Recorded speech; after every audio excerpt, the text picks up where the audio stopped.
नमस्कार दोस्तों, स्वागत करती हूँ एक बार फिर से शारदा क्लासेस सीकर में।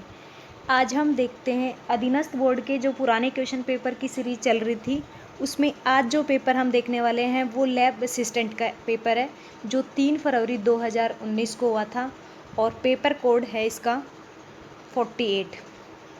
लैब असिस्टेंट का एग्ज़ाम हुआ था, लैब असिस्टेंट का 3 फरवरी 2019 को। इस पेपर में जितने भी राजस्थान जीके से रिलेटेड क्वेश्चन आए हैं अधीनस्थ बोर्ड के, वो सारे क्वेश्चन को हम एक एक करके यहाँ देखते हैं। तो बिना टाइम ख़राब किए पहला क्वेश्चन स्टार्ट करते हैं। पहला क्वेश्चन आपके पास है, सही युग्म को सुमेलित कीजिए। यहाँ आपको दिए हुए हैं जसनाथ जी, शीतल माता, शीतला माता, जम्बो जी और जीण माता। ये जो देवता हैं ये कौन कौन से जगह पे हैं? इधर आपको जगह का नाम दिया हुआ है, रेवासा, सीकर, चाकसू, जयपुर, मुकाम, नोखा या कातियासर।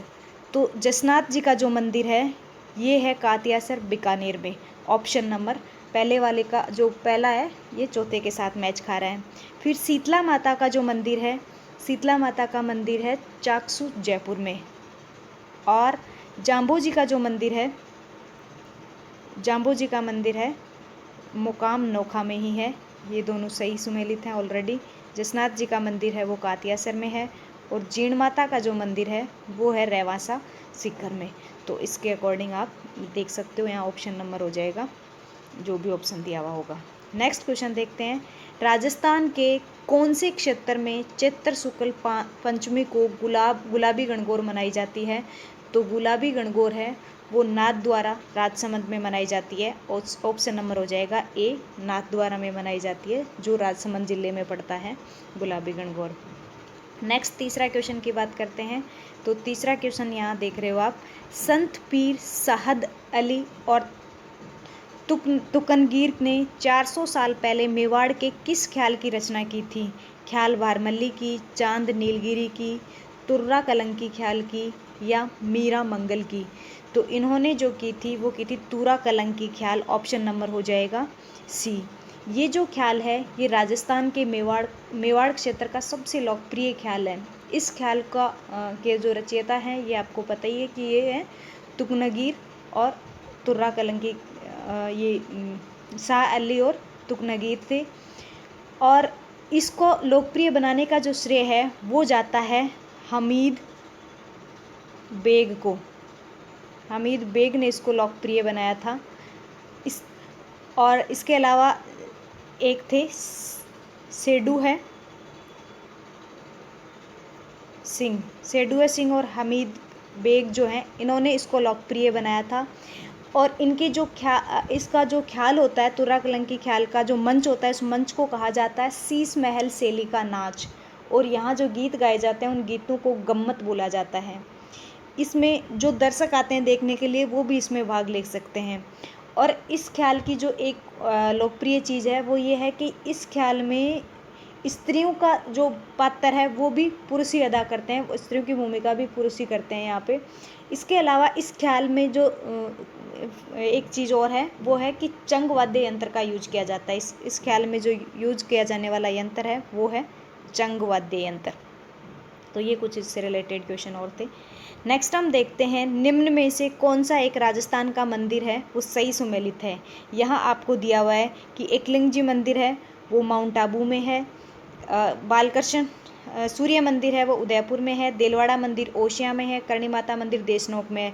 तो इसमें क्या है कि कौन सा इनमें से सबसे सही है? तो एकलिंग जी का जो मंदिर है ये मंदिर माउंट आबू में नहीं है, ये कैलाशपुरी नागदा उदयपुर में है। तो ये तो गलत हो गया पहला। तो दूसरा सूर्य मंदिर है, तो सूर्य मंदिर झालावाड़ में है ना कि उदयपुर में, तो ये भी गलत हो गया। देलवाड़ा मंदिर जो है ये सिरोही में है, देलवाड़ा मंदिर है ये सिरोही जिले में स्थित है, तो ये भी गलत हो गया। लेकिन करणी माता मंदिर है ये देशनोक में ही है, बीकानेर में स्थित है देशनोक में, तो ये सही है। तो ऑप्शन नंबर डी सही हो जाएगा इसका। नेक्स्ट देखते हैं, राजस्थान में अजमेर के विलय के समय यहाँ का मुख्यमंत्री कौन था? तो अजमेर विलय के समय राजस्थान में यहाँ का मुख्यमंत्री जो था वो प्रथम और एकमात्र मुख्यमंत्री जो रहे थे वो थे Haribhau Upadhyay, Shri Haribhau Upadhyay. Option number C हो जाएगा। 1 नवंबर 1956 को 1 नवंबर 1956 56 को अजमेर को राजस्थान में, अजमेर का है वो राजस्थान में विलय हुआ था और ये राजस्थान का 26वां जिला बना था। 1 नवंबर 1956 को ये राजस्थान का 26वां जिला बना था अजमेर। नेक्स्ट क्वेश्चन की बात करते हैं। तो नेक्स्ट क्वेश्चन यहाँ पे हो जाएगा, निम्न में से कौन कोटा में 1857 के विद्रोह का नेता थे? इनमें से कौन है जो 1857 के विद्रोह का नेता थे? अली बेग थे, कुशाल सिंह थे, जयदयाल थे या हीरालाल थे? तो जयदयाल जो हैं ये 1857 के विद्रोह के नेता थे। इनके अलावा जो और थे, कोटा में 1857 की जो क्रांति है ये सबसे महत्वपूर्ण केंद्र राजस्थान में कोटा में ही रहा है। इसके अलावा 15 अक्टूबर 1857 को जयदयाल और मेहराव खां, जयदयाल के साथ एक और थे जिनका नाम था मेहराव खां, इन दोनों के नेतृत्व में ये स्टार्ट हुआ था। नेतृत्व यहाँ 15 अक्टूबर कब हुआ था? 15 अक्टूबर 1857 को शुरुआत हुई थी कोटा से राजस्थान में। और किनके नेतृत्व में हुई थी? तो ये जयदयाल और मेहराव खां के नेतृत्व में हुई थी। विद्रोहियों ने मेहराव खां को बाद में नज़रबंद कर लिया था तथा यहाँ के जो पॉलिटिकल एजेंट थे वो मेजर बर्टन और डॉक्टर कॉटम की यहाँ हत्या कर दी गई थी। तो इसके बाद रॉबर्टसन के नेतृत्व में यहाँ अंग्रेजी सेना आई थी। तो कोटा के विद्रोहियों से, जो कि रॉबर्टसन को कोटा के विद्रोहियों से मुक्त कराया था, लेकिन इस टाइम पे अंग्रेजों की सेना का एक शासक थे जिन्होंने सहायता की थी, वो थे शासक मदन पाल। कई बार पूछ लिया जाता है कि 1857 की क्रांति में जो अंग्रेजों की सेना की हेल्प करने वाले शासक का नाम, तो ये है मदन पाल, तो ये भी याद रखना है। नेक्स्ट है क्वेश्चन नंबर 7, देखते हैं। वीर सतसई, बलद विलास और राम रंजाट के लेखक कौन हैं? तो वीर सतसई, बलवद विलास और राम रंजाट के लेखक हैं वो हैं सूर्यमल मिश्रण। ऑप्शन नंबर हो जाएगा यहाँ पे बी, सूर्यमल मिश्रण। सूर्यमल मिश्रण जो थे वो राम सिंह के दरबारी कवि थे, राजा राम सिंह के दरबारी कवि थे। इन्होंने ये जो वीर सतसई हुई, बलद विलास हुई, राम रंजाट हुई, वंश भास्कर हुई, ये आदि ग्रंथों की रचना की थी इन्होंने। नेक्स्ट क्वेश्चन देखते हैं यहाँ पे, बागोर भीलवाड़ा जिले की कौन सी नदी के कांटे पर स्थित है? बागोर है वो भीलवाड़ा जिले की कौन सी नदी के पास स्थित है? तो ये स्थित है कोठारी नदी के पास। ऑप्शन नंबर हो जाएगा यहाँ पे डी, बागोर है वो भीलवाड़ा जिले की कोठारी नदी पर स्थित है। और यहाँ पर पशुपालन के प्राचीनतम साध्य भी प्राप्त हुए हैं। और बागोर को आदिम संस्कृति का संग्रहालय भी कहा जाता है। तो अगर आपसे पूछ लिया जाए आदिम संस्कृति का संग्रहालय किसे कहा जाता है, तो वो बागोर को ही कहा जाता है। नेक्स्ट क्वेश्चन देखते हैं, मैनाल में सुहेवेश्वर शिव मंदिर का निर्माण किस चौहान शासक ने कराया था? विग्रहराज चतुर्थ ने, अपरागे ने, पृथ्वीराज सेकंड ने या विग्रहराज तृतीय ने? तो ये करवाया था पृथ्वीराज सेकंड ने। नेक्स्ट है, निम्नलिखित में से कौन सा मंडोर के प्रतिहारों के इतिहास की जानकारी देता है? तो कौन सा अभिलेख है जो मंडोर शासकों की इतिहास की जानकारी देता है? तो सांभोली अभिलेख, गठियाला अभिलेख, बीजापुर अभिलेख या अर्थुन्ना अभिलेख? तो गठियाला अभिलेख जो है ये प्रतिहार शासकों के बारे में बताता है। गठियाला अभिलेख है ये जोधपुर के प्रतिहार नरेश कक्कुक ने उत्तीर्ण करवाया था। जोधपुर के प्रतिहार नरेश है कक्कुक, इन्होंने इसको उत्तीर्ण कराया था। और इसमें प्रतिहारों का इतिहास तो है ही, इसके अलावा इस लेख के बारे में है कि ये जो लेख है ये संस्कृत और प्राकृत दोनों भाषाओं में लिखा हुआ है, तो इसलिए भी ये फेमस है कि ये संस्कृत और प्राकृत दोनों भाषाओं में लिखा हुआ है ये भी लेख। नेक्स्ट क्वेश्चन यहाँ देखते हैं, क्वेश्चन नंबर 12, हवा महल की पहली मंजिल का नाम, ये क्वेश्चन छूट गया यहाँ पे। निम्नलिखित में से कौन से शासक ने अकबर से वैवाहिक संबंध स्थापित नहीं किए थे? आमेर के भारमल ने, तो आमेर के भारमल ने तो किए थे। जैसलमेर के रावल हर्राय ने, तो ये इन्होंने भी किए थे। रणथंबोर के राव सर्जनहाड़ा, इन्होंने कोई भी अकबर के साथ वैवाहिक संबंध स्थापित नहीं किए थे। बीकानेर के राव कल्याणमल ने भी किए थे। तो रणथंबोर के राव सर्जनहाड़ा जो हैं इन्होंने अकबर के साथ कोई भी वैवाहिक संबंध स्थापित नहीं किए थे। नेक्स्ट है हवा महल की पहली मंजिल का नाम क्या है? रतन मंदिर, प्रकाश मंदिर, हवा मंदिर या प्रताप मंदिर। तो पहली मंजिल जो है हवा महल की उसको प्रताप मंदिर के नाम से जाना जाता है। हवा महल जो है इसका निर्माण 1799 में सवाई प्रताप सिंह जी ने करवाया था अपनी रानियों को शहर का पूरा दृश्य दिखाने के लिए। और ये हवा महल है ये किसकी देखरेख में बना था? तो ये लालचंद की देखरेख में बना था, लालचंद की देखरेख में बना था। इसकी खास बात है कि इसमें 953 खिड़की और दरवाजे हैं। और ये जो हवा महल है ये श्री कृष्ण को समर्पित है। यहाँ पे श्री कृष्ण भगवान का मंदिर भी है और भी काफ़ी चीज़ें हैं यहाँ पे। लेकिन मेन जो चीज़ें हैं ये पूछी जाती है कि इसकी खिड़कियाँ कितनी हैं। तो ये है 953 खिड़कियाँ हैं और ये 5 मंजिल का है। लालचंद की देखरेख में बनाया गया था। सवाई प्रताप सिंह ने बनवाया था 1799 में अपनी रानियों को पूरे शहर का दृश्य दिखाने के लिए। तो ये कुछ इसके इम्पोर्टेंट फैक्ट थे। नेक्स्ट क्वेश्चन नंबर 13 की बात करते हैं। तो क्वेश्चन नंबर 13 यहाँ पे है हमारे पास, अफीम से संबंधित रॉयल कमीशन निम्न में से किस वर्ष में राजस्थान आया था? 1816 में, 1893 में, 1856 में या 1888 में। तो ये अफीम से संबंधित रॉयल कमीशन है ये 1856 में आया था। ऑप्शन नंबर सी हो जाएगा। नेक्स्ट क्वेश्चन है, बेगू किसान आंदोलन का नेतृत्व किसने किया? तो बेगू किसान आंदोलन का नेतृत्व है ये किया था राम नारायण चौधरी ने। ऑप्शन नंबर हो जाएगा यहाँ पे ए। बेगू किसान आंदोलन की जो शुरुआत हुई थी वो 1921 में शुरुआत हुई थी राम नारायण चौधरी की अध्यक्षता में। बेगू ठिकाने का जो जागीरदार है वो उस टाइम पे अनूप सिंह जी थे। अनूप सिंह जी ने किसानों के साथ समझौता कर लिया था। लेकिन अनूप सिंह जी ने तो समझौता कर लिया था लेकिन मेवाड़ रियासत ने उस समझौते के लिए इनकार कर दिया था। इसलिए इस समझौते को जो नाम दिया गया था वो नाम था वॉलसेविक समझौता। वॉलसेविक समझौता नाम दिया था। और इसके बाद यहाँ से अनूप सिंह जी को हटा के उनकी जगह फिर लाला अमृतलाल को बेगू का प्रशासन सौंप दिया गया था। तो ये कुछ इससे इम्पोर्टेंट क्वेश्चंस बनते हैं। नेक्स्ट देखते हैं, भारत आंदोलन किसके द्वारा प्रारंभ किया गया? भगत आंदोलन है वो किसके द्वारा प्रारंभ किया गया? राजस्थान सेवा संघ के द्वारा, भोंगीलाल पांड्या द्वारा, भूरेलाल भैया द्वारा या गुरु गोविंद गिरी द्वारा। तो ये शुरू किया गया था गुरु गोविंद गिरी द्वारा। ऑप्शन नंबर हो जाएगा डी। गुरु गोविंद गिरी ने बिल्लू में व्यक्त कुरीतियों को दूर करने के लिए इस आंदोलन को शुरू किया था, भक्त आंदोलन को। और उसके बाद इन्होंने 1883 में सभ्य सभा की स्थापना भी की थी। 1883 में इन्होंने सभ्य सभा की स्थापना की थी। इसके अलावा इस आंदोलन का जो प्रतीक था वो था त्रिशूल। इस आंदोलन का प्रतीक था वो त्रिशूल और धूणी। त्रिशूल और धूणी थे वो इस आंदोलन के प्रतीक चिन्ह थे। इसके अलावा अगर हम बात करें इस आंदोलन से रिलेटेड तो सभ्य सभा है। सभ्य सभा का 17 नवंबर 1813 में मानगढ़ पहाड़ी पर सम्मेलन चल रहा था जिस पर अंग्रेजों द्वारा गोलियां चलाई गई थी जिसमें सैकड़ों भील शहीद हुए थे। तो इस घटना को मानगढ़ हत्याकांड के नाम से भी जाना जाता है। सब सभा की स्थापना तो कब हुई थी? 1883 में हुई थी। लेकिन 1913 में 17 नवंबर 1913 में एक सम्मेलन चल रहा था इसी सभा का।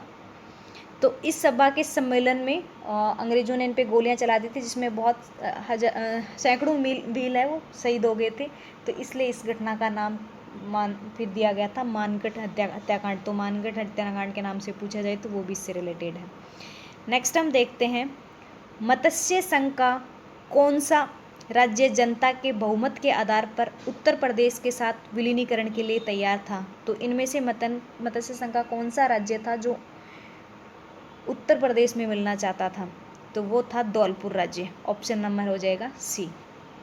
नेक्स्ट देखते हैं, मई 1947 को कालीबाई अपने अध्यापक को मुक्त कराने के दौरान पुलिस की गोलियों द्वारा भून दी गई थी। वह किस जिले की घटना थी?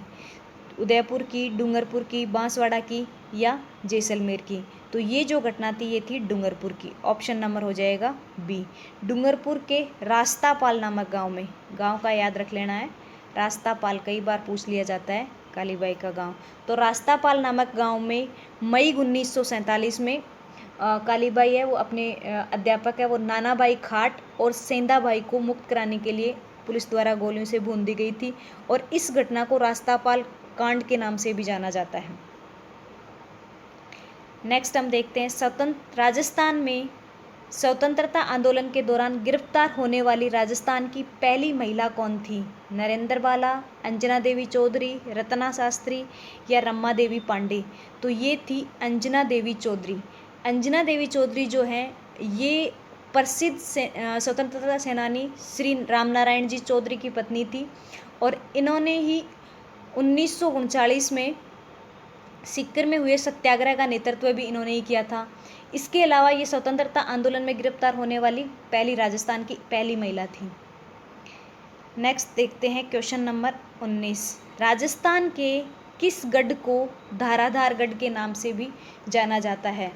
तो राजस्थान के का कौन सा गढ़ है जिसको धाराधार गढ़ के नाम से जाना जाता है? बटनेर का किला, गागरोन का किला, रणथंभौर का किला या चौमुहागढ़?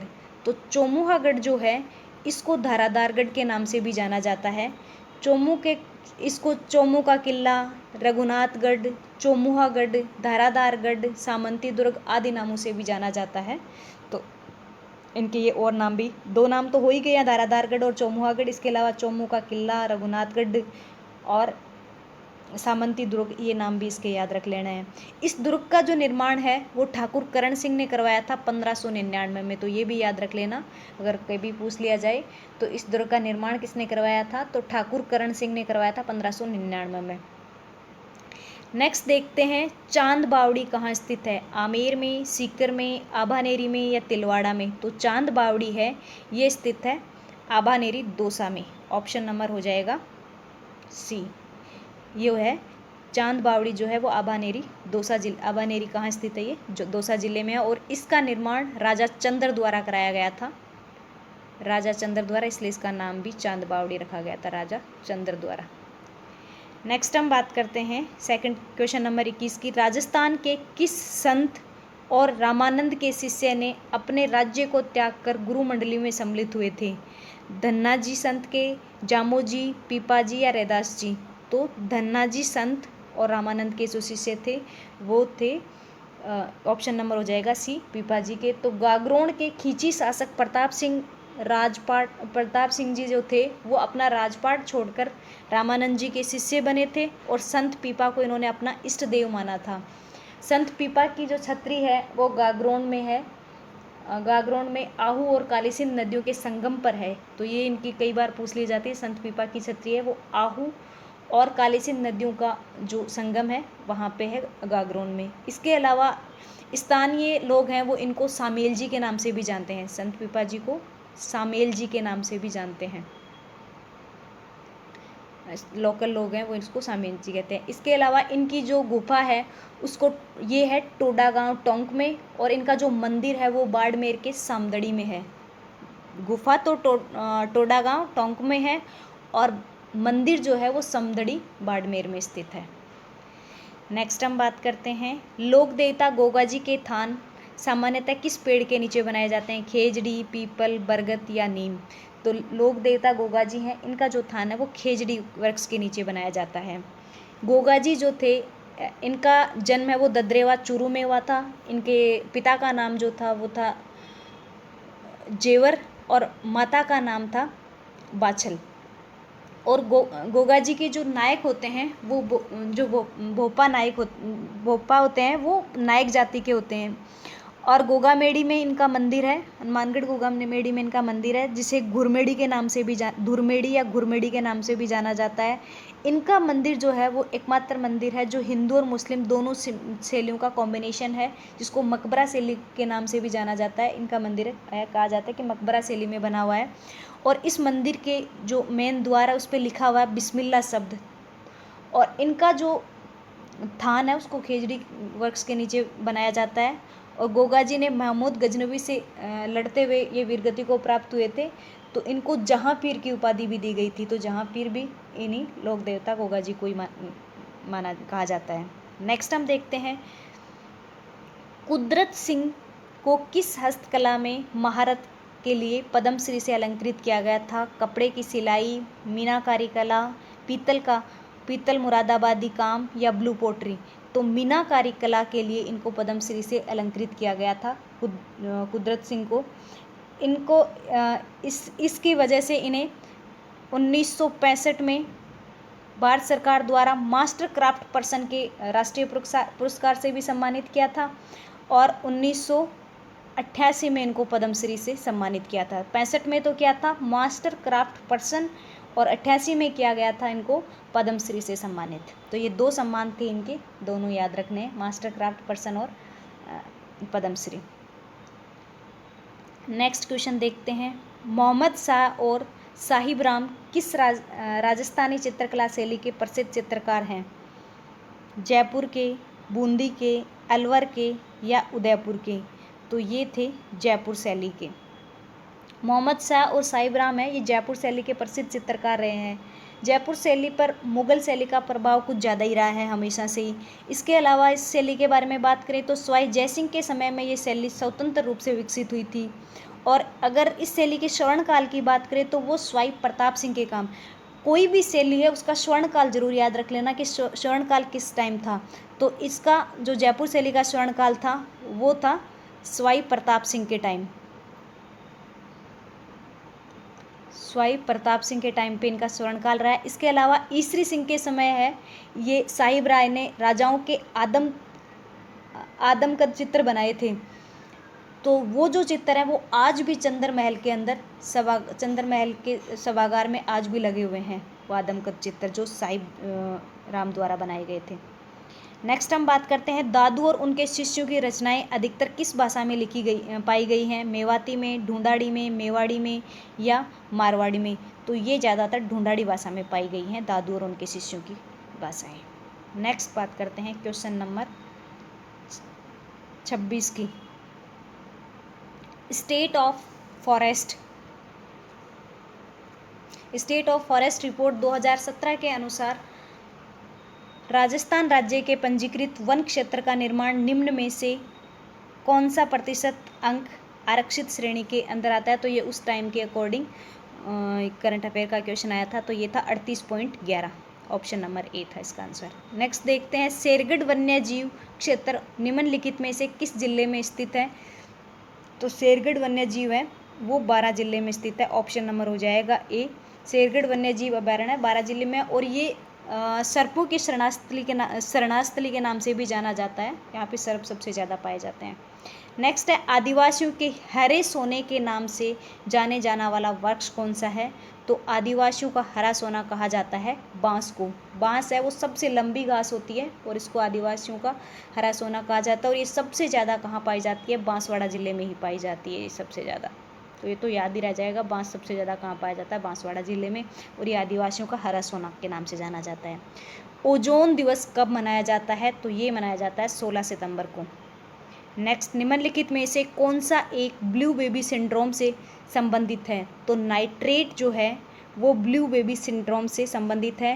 क्यों है? क्योंकि जल में नाइट्रेट की मात्रा जब 90 ppm हो जाती है, 90 ppm या इससे भी अधिक हो जाती है, तब नाइट्रेट क्या करता है? हीमोग्लोबिन के साथ क्रिया करके ऑक्सीजन की जो हमारी परिवहन की क्षमता होती है उसको रोक देता है।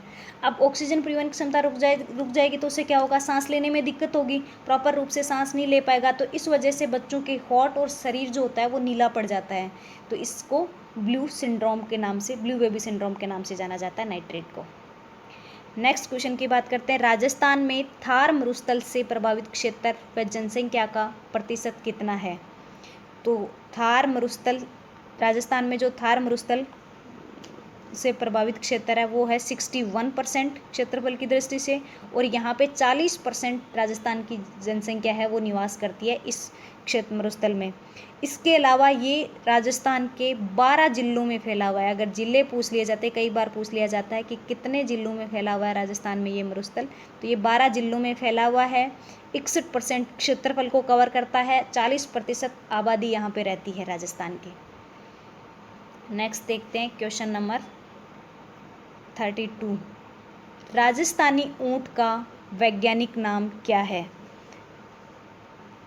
राजस्थानी ऊंट का वैज्ञानिक नाम की हम यहाँ बात करें तो कैमेलस ड्रोमेडेरियस, कैमेलस बैक्टीरियस या कैमेलस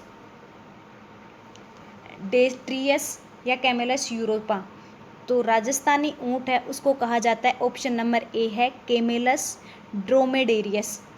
2014 में ऊँट को चिंगारा के साथ राज्य पशु का दर्जा दिया गया था। राजस्थान में सबसे ज़्यादा यानी कि 70% ऊँट है भारत के, वो राजस्थान में ही पाए जाते हैं।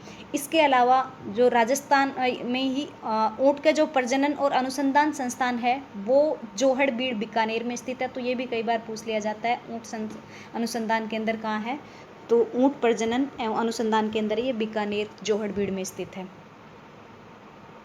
नेक्स्ट क्वेश्चन है, स्थिरता के साथ विकास और आत्मनिर्भरता किस योजना का लक्ष्य था? तृतीय पंचवर्षीय योजना का, चतुर्थ का, पांचवी का या छठी का? तो ये स्थिरता के साथ विकास और आत्मनिर्भरता योजना का जो लक्ष्य था वो चौथी के साथ था। तो ऑप्शन नंबर हो जाएगा बी, चतुर्थ पंचवर्षीय योजना। नेक्स्ट हम देखते हैं, सोम, कमला, अम्बा सिंचाई परियोजना स्थित है, ये कहाँ स्थित है? बूंदी में, कोटा में, डूंगरपुर में या बांसवाड़ा में? तो ये स्थित है ऑप्शन नंबर सी, डूंगरपुर में स्थित है। सोम, कमला और अम्बा है, ये सिंचाई परियोजना डूंगरपुर में स्थित है। इसको ये जो परियोजना है ये जलीय स्रोत सोम नदी है, इसका जो ये जल आता है इसमें वो सोम नदी से आता है सारा का सारा। निम्नलिखित में से कौन हनुमानगढ़ व चूरू जिले के लिए जल का स्रोत है? कंवरसेन लिफ्ट नहर, गुरु जम्बेश्वर लिफ्ट नहर, चौधरी कुंभाराम लिफ्ट नहर या पोखरण लिफ्ट नहर? तो इसका हो जाएगा option number C, Chaudhary Kumbharam lift नहर है। ये सहायक नहरों सहित सबसे लंबी लिफ्ट नहर है और हनुमानगढ़, चूरू और झुंझुनू जिलों में जल का स्रोत एकमात्र यही है। नेक्स्ट हम बात करते हैं, निम्नलिखित में से राष्ट्रीय राजमार्गों में से कौन सा एक राजस्थान में अजमेर को बीकानेर से जोड़ता है? NH 89, 79, 59 या 69? तो ये जोड़ता है NH 89, ऑप्शन नंबर हो जाएगा ए। NH 89 जो है वो अजमेर, नागौर और बीकानेर 3 जिलों से होकर गुजरता है। इसकी जो लंबाई है वो है 278 किलोमीटर।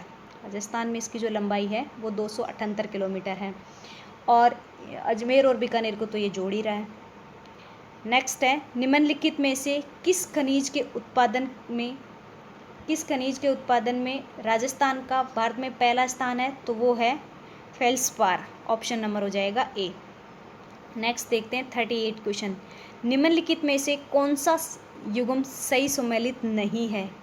अलवर में साबी और रूपारेल नदी, उदयपुर में बनास और बेड़च, करौली में जग्गर और गंभीरी और डूंगरपुर में बाणगंगा और मोरेल। तो एक आपको डिस्ट्रिक्ट का नाम दिया गया है और उसके साथ में कि कौन सी नदी थी। तो ऑप्शन नंबर डी जो है ये यहाँ पे सही सुमेलित नहीं है, क्योंकि बाणगंगा नदी जो है ये बैराट की पहाड़ियों से निकलती है जयपुर से, और ये दौसा, जयपुर और भरतपुर ज़िले में बहती है। तो डूंगरपुर से तो इसका कोई लेना देना ही नहीं है। दूसरी जो मोरेल नदी है ये भी जयपुर ज़िले में ही बहती है, ये बनास नदी की सहायक नदी है। तो दोनों ही नदियों का डूंगरपुर से कोई लेना देना नहीं है, तो ये ऑप्शन गलत है यहाँ पे।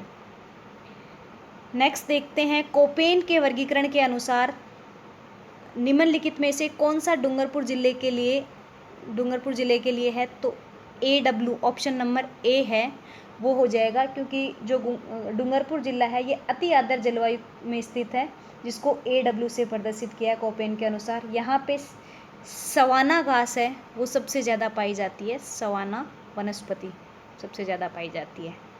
नेक्स्ट देखते हैं, राजस्थान में निम्नलिखित में से किस जिले में वार्षिक वर्षा में अधिकतम विषमता पाई गई है? बाड़मेर में, जयपुर में, जैसलमेर में या बांसवाड़ा में? तो ये सबको ही पता है कि सबसे ज़्यादा विषमता है वो जैसलमेर ज़िले में पाई जाती है। तो ऑप्शन नंबर हो जाएगा यहाँ पे सी, जैसलमेर। नेक्स्ट है, राजस्थान के सर्वाधिक क्षेत्र पर निम्नलिखित में से कौन सी मृदा पाई जाती है? तो ये पाई जाती है एरिडोसॉल्स एवं एंटीसॉल्स, ऑप्शन नंबर हो जाएगा ए, एरिडोसॉल्स और एंटीसॉल्स हैं, ये ज़्यादातर यही मृदा पाई जाती है। नेक्स्ट क्वेश्चन देखते हैं, क्वेश्चन नंबर 42 है, आर्थिक समीक्षा 2017-18 के अनुसार राजस्थान में राष्ट्रीय बागवानी मिशन के लिए चयनित जिलों की संख्या कितनी थी? तो ये थी 24 संख्या थी उस टाइम के अनुसार है। नेक्स्ट हम देखते हैं, निम्नलिखित में से कौन सी नदी कामधेनु नदी भी कहलाती है? बनास, चंबल, कोठारी या बाणगंगा? तो कौन सी नदी है जो कामधेनु नदी कहलाती है? कहलाती है चंबल नदी। ऑप्शन नंबर हो जाएगा बी। चंबल नदी जो है वो एमपी के जानापाव की पहाड़ियों से निकलती है। कहाँ से निकलती है? ये एमपी से निकलती है, जानापावा की पहाड़ियों से, और राजस्थान के चित्तौड़गढ़ जिले में 84गढ़ नामक स्थान से ये प्रवेश करती है। और राजस्थान में कहाँ कहाँ बहती है? चित्तौड़ में, कोटा में, बूंदी, सवाईमाधोपुर, करौली, धौलपुर आदि जिलों को ये कवर करती है।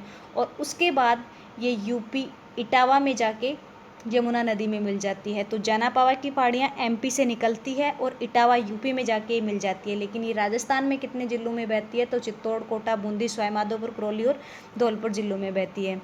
इसके अलावा बनास, काली सिंध, पार्वती और सिप, ये जो नदियाँ हैं ये इसी की सहायक नदियाँ हैं। चंबल नदी के बहुत सारे नाम भी हैं, जैसे चरमवती हो गया, कामधेनु हो गया, बारहमासी नदी हो गया, ये चंबल नदी के अन्य नाम भी हैं।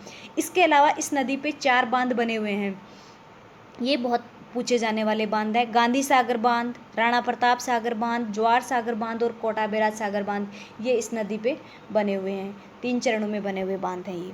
इसके अलावा चंबल नदी है, चंबल नदी पर ही राज्य का सबसे ऊंचा जलप्रपात है भैंसरोडगढ़, वो इसी चंबल नदी पे बना हुआ है सबसे ऊंचा जलप्रपात भैंसरोडगढ़।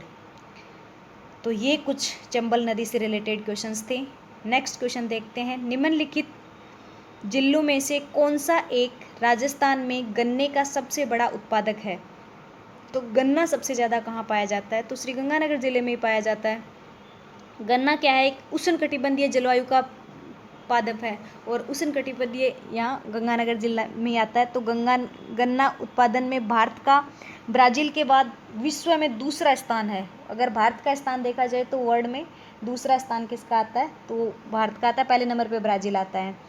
इसके बाद राजस्थान में अगर हम बात की जाए तो श्री गंगानगर जिला ही है जहाँ सबसे ज़्यादा गन्ने का उत्पादन किया जाता है। उसके बाद दूसरे नंबर पे चित्तौड़गढ़ आता है और फिर बूंदी जिला है वो गंगानगर ये आता है। तो पहले नंबर पे गंगानगर, दूसरे नंबर पे चित्तौड़गढ़ और तीसरे नंबर पे बूंदी। नेक्स्ट क्वेश्चन देखते हैं, क्वेश्चन नंबर है 45। रेड क्लिफ रेखा का राजस्थान में विस्तार कहाँ से कहाँ तक है? तो रेड क्लिफ रेखा का विस्तार जो है, रेड क्लिफ रेखा है क्या? तो ये अंतर्राष्ट्रीय रेखा है जो पाकिस्तान और भारत को जो मिलाती है उसको रेड क्लिफ के नाम से जानते हैं। तो ये राजस्थान की बात करें तो हिंदुमल कोट गंगानगर से बाखासर बाड़मेर तक ये फैली हुई है। रेड क्लिफ रेखा है वो भारत और पाकिस्तान को मिलाने वाली अंतर्राष्ट्रीय सीमा है। राजस्थान ये भारत और पाकिस्तान के भारत के 4 राज्यों के साथ ये मिली हुई है, जम्मू एंड कश्मीर के साथ, इसके अलावा पंजाब, राजस्थान और गुजरात, ये तो 4 राज्य हो गए भारत के जो पाकिस्तान के साथ रेड क्लिफ रेखा के साथ टच हो रहे हैं। इसके अलावा अगर बात की जाए राजस्थान की तो राजस्थान के 4 जिले हैं। राजस्थान की जो कुल लंबाई है अंतर्राष्ट्रीय इसके अंतर्राष्ट्रीय सीमा के साथ वो 1070 किलोमीटर है, 1070 किलोमीटर कवर करती है। जो कौन कौन से जिले हैं आते हैं जिसमें? श्री गंगानगर आता है, बीकानेर आता है, इसके अलावा जैसलमेर आता है और बाड़मेर आता है। श्री गंगानगर की जो सीमा लगती है वो लगती है 210 किलोमीटर, बाड़मेर की जो लगती है वो 168 किलोमीटर लगती है। उसके बाद जैसलमेर की लगती है 464, सबसे ज़्यादा जैसलमेर की लगती है 464 किलोमीटर, और फिर लगती है बाड़मेर की 228 किलोमीटर। तो ये कई बार पूछा जाता है एग्जाम में घुमा फिरा के कि सबसे ज़्यादा किसकी लगती है, सबसे कम किसकी लगती है, आरोही अवरोही क्रम में कैसे भी करके पूछ सकते हैं। तो ये इस तरह से लगती है। इसके अलावा हिंदुमल कोट श्री गंगानगर से लेके ये बाखासर बाड़मेर तक ये फैला हुआ है ही राजस्थान में। नेक्स्ट क्वेश्चन की बात करते हैं, राजस्थान का विस्तार देशांतर विस्तार पूछा है। राजस्थान का देशांतर विस्तार है तो वो कितना है? तो ये तो पहले पेज का क्वेश्चन है, सबको याद होता ही होता है, और नहीं होता तो ये तो कर लेना चाहिए। तो ये हो जाएगा option number A, 69 degree 30 minute पूर्वी देशांतर से 78 डिग्री 17 मिनट पूर्वी देशांतर तक। और अगर अक्षांश की बात कर लेते तो वो था 23 डिग्री 3 मिनट उत्तरी अक्षांश से 30 डिग्री 12 मिनट उत्तरी अक्षांश। तो ये दोनों चीज़ें याद रखनी है। नेक्स्ट हम बात करते हैं शेर पर्वत चोटी की ऊंचाई क्या है। तो शेर पर्वत चोटी की जो ऊंचाई है, शेर की अरावली पर्वतमाला की दूसरी सबसे ऊंची चोटी है, जिसकी ऊंचाई है 1597 मीटर।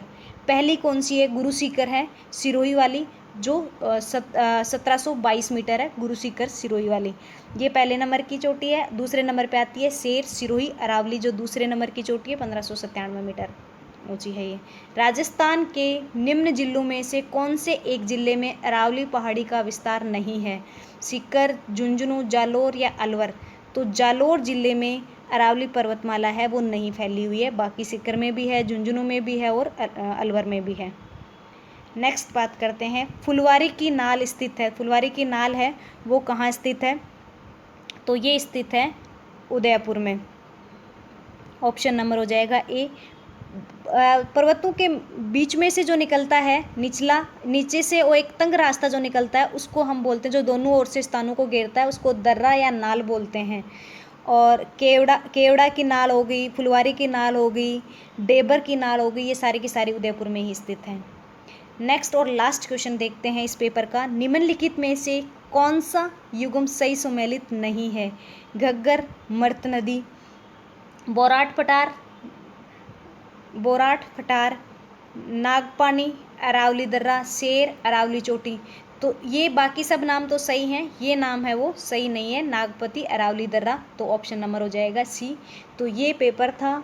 अगर आपको अच्छा लगा हो तो इसी तरह के और अधीनस्थ बोर्ड के पुराने क्वेश्चंस पेपर्स देखने के लिए आप चैनल को सब्सक्राइब करें और बेल आइकन को प्रेस करें, ताकि कोई भी नया वीडियो आते ही आपको तुरंत पता लग जाए।